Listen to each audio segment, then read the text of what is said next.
Marruecos de oeste a este en una Honda Africa Twin. El país de los contrastes. Si nunca te has embarcado en un viaje con sabor aventurero, debes saber que recorrer el país alauita es una de las mejores maneras de empezar a vivir experiencias más allá de nuestra zona de confort.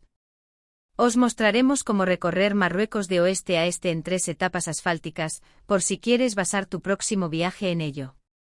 Lo haremos sobre una Honda Africa Twin Adventure Sports DCT, y sobre ella veremos que los contrastes entre las diferentes zonas del país hacen que a lo largo de cada etapa encuentres paisajes y climas completamente distintos entre sí. Si alguna vez os habéis planteado hacer algún viaje exótico en moto, pero por diversos motivos no os habéis atrevido a llevarlo a cabo, os hemos de decir que Marruecos es, sin duda alguna, uno de los mejores puntos del mundo para llevar a cabo ese primer viaje exótico sobre 2 ruedas. A mucha gente le cuesta salir de su zona de confort, claro, pero es algo que, como la mayoría de prejuicios, se cura solo al ponernos en marcha y viajar. O lo que es lo mismo, conocer. Es por ello que nos hemos ido a una de sus más emblemáticas ciudades, Marrakech, para mostrar cómo partir desde allí para recorrer de manera fácil, sin riesgos, 3 etapas que nos llevan de la zona oeste del país hasta el corazón del desierto de Erkchevi, el de las dunas que la gente suele tener en mente cuando piensa en Marruecos, donde se encuentra la ciudad de Merzouga. Son 3 jornadas que buscan explicar que, planteando algo asumible para cualquier usuario con un mínimo de experiencia sobre 2 ruedas y un poco de sentido común y planificación, podemos disfrutar de unos contrastes impresionantes, con un nivel de exotismo muy elevado, con ningún riesgo que no sea el que siempre asumimos al movernos en moto y con un coste muy contenido si lo comparamos con lo que es viajar por Europa, por ejemplo. A esas 3 jornadas podrás añadir, el bajar por la costa atlántica o el cruzar el centro del país por su tramo central, por ejemplo, hay 1000 combinaciones posibles para disfrutar del país. Marruecos de oeste a este, la vía del ferry. También hay muchas maneras de llegar a Marruecos con tu moto, incluso hay agencias de transportes que la llevan allí y efectúan los trámites necesarios para que aterrices cómodamente en un avión y la recojas. Pero lo más sencillo para bajar desde la península es desplazarnos al sur y cruzar al continente africano en barco, ya que contamos con ferries que efectúan trayectos de incluso algo menos de 1 hora, como los que separan Algeciras de Ceuta o Tarifa de Tánger. Cuentas con otras opciones desde Almería, Motril o incluso es posible embarcar en Barcelona, por ejemplo. El caso es que una vez decidas cómo, recomendamos que la primera experiencia sea principalmente sobre asfalto, algo que no hará que la experiencia sea menos atractiva. En este caso nos movemos con una CRF 1100L Africa Twin Adventure Sports, la versión más dedicada al turismo de altos vuelos de la trail de gran cilindrada de Honda. Como continuamente hablamos de contrastes, una enorme variedad de paisajes que engloba también una inmensa variedad de condiciones de las carreteras, por lo que una trail es el vehículo ideal para movernos por allí. Que por carretera podrás ir con cualquier otro tipo de moto, pero siempre peor que con ellas. Y si encuentras condiciones adversas, sea en cuanto a clima o al terreno, con mayor razón aún. Nosotros fuimos desde el puerto de Algeciras a Tánger, desde Algeciras vas a Tánger Med, que está a 58 kilómetros de la ciudad de Tánger y la ruta merece la pena. También tenéis la opción de salir desde Tarifa, que os deja en el puerto de Tangerville, que está en la misma ciudad de Tánger. Recordad en llevar algunos dirham en efectivo o sacarlos en algún cajero o casa de cambio que hay muchos. Aunque la mejor opción es tener una cuenta Revolut y sacar dinero en los cajeros de Marruecos, ya que Revolut te da un cambio más real y sin comisiones. También nos fuimos con la compañía FRS, muy atentos y puedes cambiar las fechas sin ningún recargo y son muy rápidos en la atención al cliente y en el cambio de fechas, son muy buenos. Marruecos de oeste a este, primera etapa. Camino a Ouarzazate. Marrakech es una de las más fascinantes ciudades de Marruecos. Fundada en 1062 y con casi 1,5 millones de habitantes, tiene algunas peculiaridades dentro del mundo árabe, como ser la primera gran ciudad con una alcaldesa. Después de visitar algunos puntos emblemáticos, como su Medina, es obligatorio pasar una noche en la fascinante plaza de Gema Elfna, donde encuentras en un mismo entorno centenares de puestos callejeros de comida, de vendedores ambulantes, de encantadores de serpiente, oradores de cuentos y músicos callejeros, combinados con su maravilloso zoco y con los más lujosos restaurantes y hoteles para turistas. George Clooney acaba de inaugurar su propio hotel de gran lujo allí. No alargaremos la velada, dado que al día siguiente salimos temprano con rumbo hacia Ouarzazate. Son 220 kilómetros en total, pero lo primero que debes plantearte es que pararás en muchos sitios a hacer muchas fotos y, sobre todo, que la velocidad de crucero en todo el país, incluso cuando te muevas por vías principales, es mucho más baja que en España.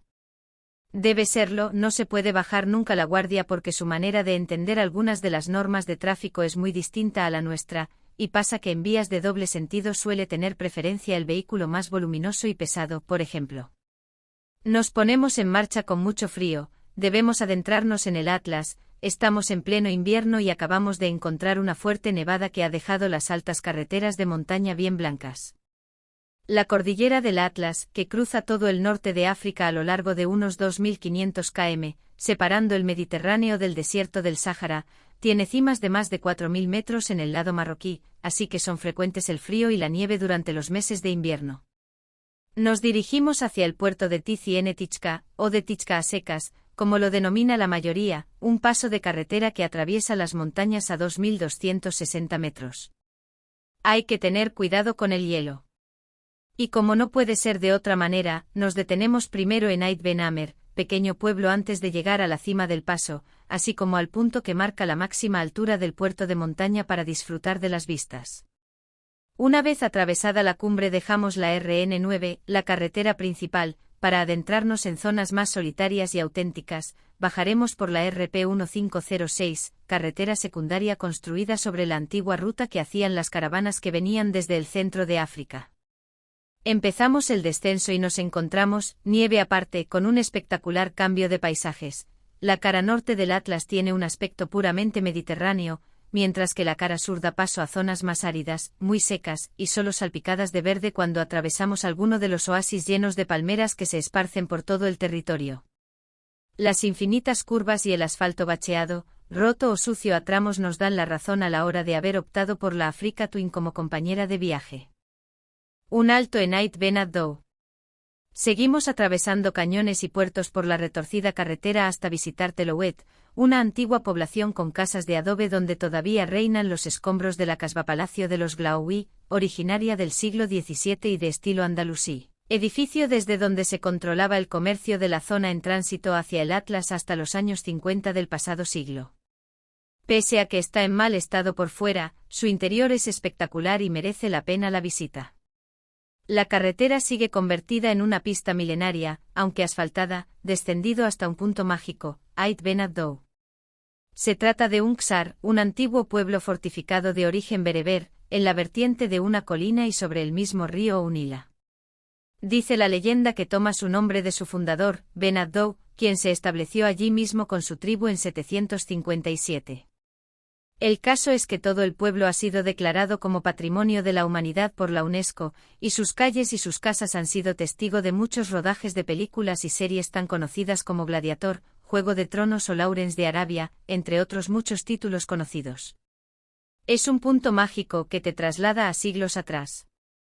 Un reconfortante tiene alguna de las terrazas con vistas, o bien un zumo de naranja natural, y seguimos hacia el final de nuestra primera etapa.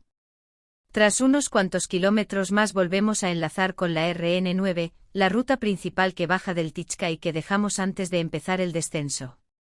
La carretera pasa a ser mucho más abierta y rectilínea, hasta dejarnos ver por la inmensa planicie como nos vamos acercando a Ouarzazate.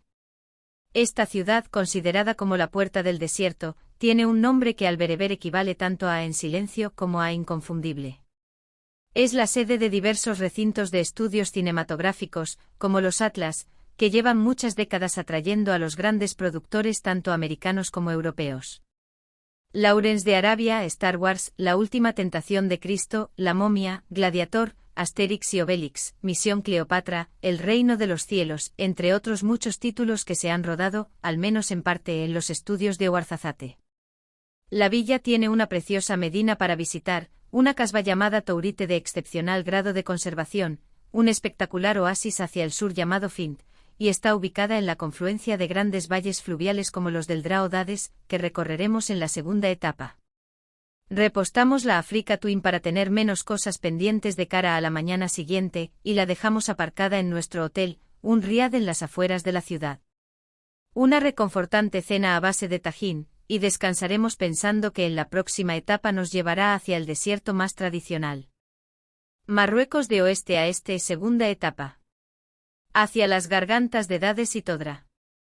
A la mañana siguiente nos encontramos dispuestos a retomar pronto el camino después de sacar el hielo acumulado durante la fría noche de Ouarzazate sobre el asiento de nuestra Adventure Sports. Seguimos hacia el este por la carretera N10 y, después de haber recorrido unos fáciles 40 kilómetros, llegamos a Escoura, una pequeña ciudad enclavada a los pies de un enorme palmeral, con más de 70.000 árboles que parecen crecer en medio de la nada, gracias a que son regados con canales centenarios que vienen de los pequeños ríos que bajan del Atlas. Aprovechamos para hacer una rápida visita al concurrido mercado, así como para recuperar algo de temperatura con un té en una de las terrazas de su puerta principal, ya que el invierno marroquí está resultando muy frío y duro. Si se tiene tiempo al llegar a Escoura, no se debe dejar de visitar la Casbah Amridil, originaria del siglo XVII y que hemos podido ver antes en filmes como, una vez más, Lawrence de Arabia. Unos 80 km más adelante dejamos la N10 para atravesar el río Dades y llegar bordeando su vertiente izquierda hasta la ciudad de Boumal-Nedades huyendo del tráfico de la carretera nacional, y por un trayecto mucho más ameno, desde luego, solitario y nada rectilíneo. De ese modo nos habremos adentrado en otra famosa zona, el Valle de las Rosas, donde se cosechan más de 4.000 toneladas de flores cada temporada. Finalmente nos volvemos a incorporar a la RN10 al entrar en Boumal-Nedades, para tomar desde ahí una carretera emblemática, la RR704, que nos llevará a las míticas gargantas del Dades, con un tramo que, como veremos en breve, habrás reconocido antes en 1000 fotos y vídeos. Pero antes, una sorpresa. Nos detenemos a contemplar unas formaciones rocosas erosionadas por millones de años de impacto del viento y el agua, a modo de columnas redondeadas, y que allí llaman pads de Singis, algo así como las palmas de los monos por la forma parecida a dedos delgados y largos que se aprecia en las rocas. Entre horquillas y cañones. Un poco más adelante la misma 704 se convierte en ese tramo que citábamos, el conocido como el pequeño Stelvio marroquí, dadas las horquillas que describe la carretera mientras que va ganando en altura. Una vez llegados a la cima de las gargantas del Dades podremos aparcar, disfrutar de un té o de una comida en su restaurante, y contemplar desde su mirador y sus terrazas la espectacular carretera que sigue el curso del río. Inolvidable. La carretera se extiende en dirección al norte, pero nosotros debemos seguir hacia el este, de modo que deshacemos los pasos bajando por la misma vía, trazando de nuevo sus fantásticas horquillas, y seguimos hasta llegar de nuevo a Boumal-Nedades. Nos dirigimos desde allí hacia Tingir, o Tinerir, como también se la conoce, por la montañosa y revirada RP1504, para seguir hacia el norte por la RP1521 a partir de Iknouen, para huir de la Nacional, que dejaremos para nuestro regreso a Dades, ya sin apenas luz. Pero sigamos, una vez superada Tingir nos adentramos en las segundas gargantas a visitar hoy, las de Todra. En este caso, la carretera sigue el curso del fondo del río entre altas paredes verticales que forman todo un espectáculo visual. Otro lugar mágico pero que rápidamente empieza a quedarse sin luz a la que el sol empieza a bajar un poco debido a la escasa distancia entre las paredes del cañón. Esto nos recuerda que debemos volver hacia Tingir y, esta vez sí, coger la Nacional 10 hasta volver a Boumal-Nedades y buscar nuestro hotel, en esta ocasión el Saluca Dades, propiedad de Lluís Pont, un empresario sabadellense. Y a descansar debidamente tras esta larga pero fructífera etapa, en la que hemos cambiado por completo las vistas respecto al primer día. La siguiente será la que nos llevará a las esperadas dunas. Marruecos de oeste a este, tercera etapa. Del Jebel Sagro a Merzouga. Comenzamos la tercera etapa con frío, como no. Al salir de Dades el termómetro de Africa Twin Adventure Sports indica solo 1 grado positivo. Pero enseguida nos calentaremos animados por las vistas y el trazado, dejamos la Nacional RN10 y tomamos rumbo hacia el sur por las llanuras que corta una solitaria carretera, la Provincial 1521, hasta acercarnos a las maravillosas montañas del Jebel Sagro. Esta cordillera es una prolongación hacia el este de la zona llamada como Anti-Atlas, con cotas máximas de unos 2.700 MTS. Enseguida nos reencontramos con una vieja amiga de la primera etapa, la nieve que mancha las cimas más altas. Hay que tener cuidado con las placas de hielo que van apareciendo en algunas de las curvas sombrías, pero una vez arriba la vista se despeja por completo y disfrutamos de unas vistas extraordinarias y de una carretera que va retorciéndose como una serpiente a lo largo de las áridas y rocosas montañas. Dejamos la provincia de Tingir y entramos en la de Segoure, bajamos hacia una población bereber llamada Enekob y decidimos que es un buen momento para detenernos y hacer un té. Hemos perdido la cuenta ya, que nos haga recuperar la temperatura mientras sube el sol. Este es un pueblo lleno de vida que aparece, como tantos otros en Marruecos, en medio de la nada. Un buen lugar donde planificar un alto en el camino, con un par de grandes salones de té, restaurantes y una amplia área de servicio, y que guarda un montón de detalles que nos hacen ver que en esta zona una de las principales fuentes de ingresos relacionados con el turismo es el motor. Algo que se aprecia incluso en los murales que encontramos en algunas paredes, dedicados a los amantes de la gasolina. En su cruce principal nos desviamos hacia el este, tomando dirección a Tazarine, y cuando llegamos a Al-Nid vemos las montañas quedarse atrás y allanarse el terreno, hasta que decidimos que es buena hora para detenernos, comer un poco y repostar. El contraste es importante. Si en invierno la mañana es fría, a partir del momento en que sube el sol te encuentras muy a gusto, sin los excesos de los meses más cálidos, que en el interior y sur de Marruecos son la mayor parte del año. La llegada a Erg Chebi. Nos quedan unos 150 km prácticamente rectilíneos por la RN17, contemplando el suelo pedregoso que lleva kilómetros queriéndose convertir en planicies cubiertas de polvo y a menudo con ríos de arena que ya nos recuerdan a lo que queremos ver, las dunas.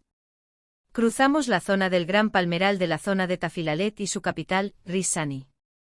Pero un poco antes de llegar a esta ciudad el desierto depara una sorpresa. Si tomas una pista que aparece a tu izquierda llegas a Gara Medouar, un accidente geológico que se asemeja a un gran cráter y que muchos conocen como la cárcel portuguesa, por ser un lugar con un turbio pasado relacionado con el tráfico de esclavos de hace apenas unos siglos. Un escenario natural que también has visto en películas como Spectre o La momia, y que se debe visitar sí o sí. La pista que lleva a su entrada es accesible con cualquier moto salvo que haya llovido los días antes, cuando el barro pueda estar aún fresco.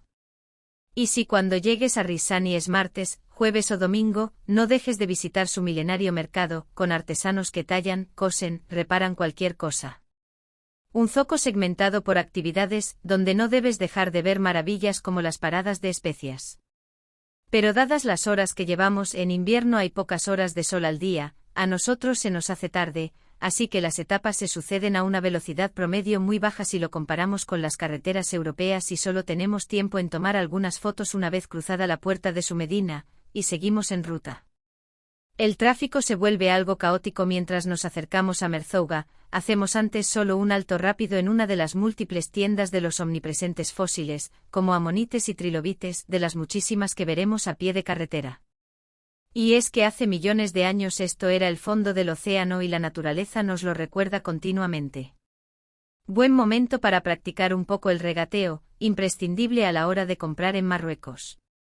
Se acaba el día, ya que en invierno hay pocas horas de luz. Pero nos estamos acercando finalmente a Erg Chebi, el emblemático desierto de dunas en el este de Merzouga.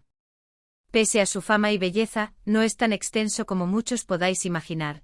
Tiene una forma de almendra con una anchura máxima de unos 5 km y 30 de longitud de norte a sur.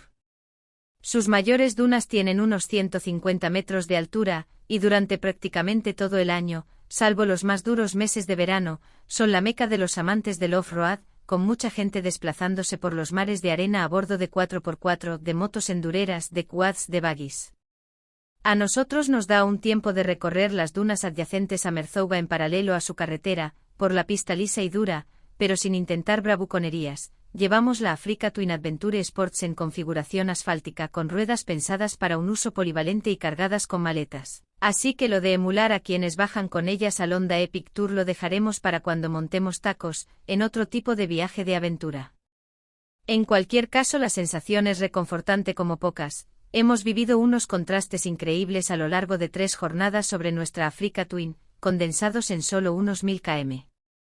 Es una de las cosas más fascinantes del país que nos abre la puerta a África, su enorme diversidad, además de la hospitalidad de sus gentes. Llegamos al Riada donde nos alojamos, pero antes de que anochezca del todo todavía tenemos tiempo de jugar un partido de fútbol improvisado con los niños bereberes. Al día siguiente toca hacer algo de turismo ya sin la moto, fotografiarnos a pie de todas las dunas antes de tomar camino de Erfoud, y decidir si queremos seguir hacia el norte, pasando por Errachidia camino de los bosques de cedros de Ifrane o si ir de nuevo hacia la costa oeste, por señalaros dos de las múltiples opciones que tendremos para seguir viajando por el país. Pero esa ya es otra historia. Con estas 3 etapas hemos querido enseñarles una pequeña propuesta sobre la que construir un primer viaje exótico en moto. Ahora te toca a ti. Marruecos de oeste a este. Algunos consejos. Para entrar en Marruecos no necesitas visados ni nada por el estilo, y ya no es necesario siquiera contar con certificado de vacunación contra el COVID. Lo que sí necesitarás será tener el pasaporte con una fecha de caducidad superior a los 6 meses contando desde la fecha de entrada, el carnet de conducir en vigor, la documentación de la moto al día y a tu nombre. Si la moto es de alquiler o cedida es necesaria una autorización formalizada ante notario o similar, donde se especifique que se autoriza a entrar con el vehículo en Marruecos. Y muy importante, el certificado internacional de seguro, el documento que sustituye a la antigua carta verde donde se detalle que la cobertura de la póliza incluye los daños sufridos o causados en el país vecino. Algo que hay que comprobar, puesto que algunas compañías de seguros son reticentes a facilitarlo, o incluso nos lo envían con la exclusión explícita de cobertura en Marruecos. A verificar siempre de manera previa al viaje. Además, es muy importante no perder el documento de importación temporal que nos entregarán en la frontera, pues se deberá entregar de nuevo a la salida del país. Muy importante, todo viajero debería contratar un seguro de viaje como el que ofrecen compañías especializadas como IATI. Es algo que a cambio de un precio muy contenido, nos puede dar toda la cobertura necesaria en caso de problemas de los realmente costosos de solventar, los sanitarios. Lo habrás escuchado 1000 veces, pero no por ello debemos dejar de recordar que se debe mantener escrupulosa higiene en cuanto al agua. Los occidentales somos débiles en ese aspecto y solo podemos beber o incluso cepillarnos los dientes empleando agua embotellada, y mejor evitar comer verdura cruda o fruta sin pelar. En el resto, si la comida está cocinada, sin problemas más allá de las preferencias o intolerancias de cada uno. Por último, el mejor consejo que se puede dar a quien quiere viajar por Marruecos es que hay que dejar el estrés en casa. Las carreteras siempre esconden sorpresas negativas en forma de agujero en el asfalto, montón de arena por cruzar, caos circulatorio, al menos bajo nuestro prisma, y sustos que te llegan por la aparición de personas o animales en cualquier momento y lugar, donde menos te lo esperarías. Es uno de los motivos que han llevado a las autoridades a dotar de radares, tanto fijos como de tipo portátil, a cualquier población, por pequeña que sea, incluso en pleno desierto. También encontraremos muchos puestos policiales de control en las entradas y salidas de las poblaciones, que suelen dar paso gentilmente a cualquier moto extranjera disfrutando del país salvo que se llegue a ellos haciendo muy claramente algo que no se debe, lo que nos hace sentir aún más seguros y protegidos en la puerta de África. Disfruta de sus paisajes, de su hospitalaria gente y de la inmensidad de territorios ideales para montar en moto de cualquier tipo.